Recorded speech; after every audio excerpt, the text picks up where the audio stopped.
Hi everyone, পার্শে মাছের অনেক রেসিপি হয়, তার মধ্যে তেল ঝাল এইভাবে বানিয়ে দেখবেন, খেতে গরম ভাতের সাথে দারুণ লাগবে।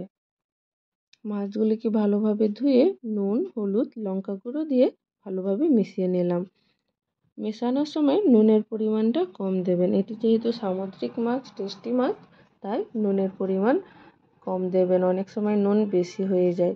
কড়া গরম হতে আমি তেল দিয়ে এক এক করে মাছগুলি ভেজে নেব। মাছগুলি সাবধানে ভাজবেন, এটা নরম মাছ, ভেঙে যাওয়ার ভয় থাকে। আমার এক এক করে মাছগুলি ভাজা হয়ে গেল। আমি গরম তেলের ওপরে কুচি কুচি করে কাটা পেঁয়াজগুলি আমি ছেড়ে দেব। আপনারা পেঁয়াজ বেটেও দিতে পারেন।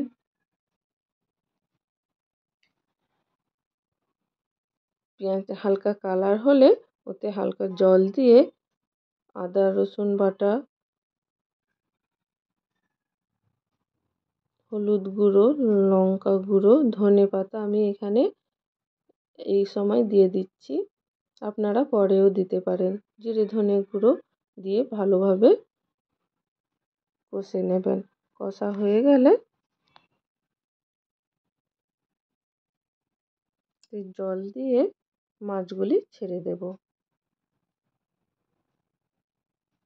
মাছগুলি ছেড়ে একটু গরম মশলা উপর থেকে দিয়ে ঢাকা দিয়ে রেখে দেবো 2 মিনিটের মতো। ব্যাস, আমার মাছ হয়ে গেছে। কি সুন্দর কালার, দেখতেও অপূর্ব লাগছে, খেতেও কিন্তু দারুণ লাগলে।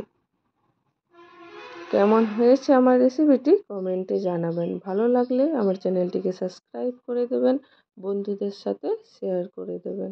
ভালো থাকবেন।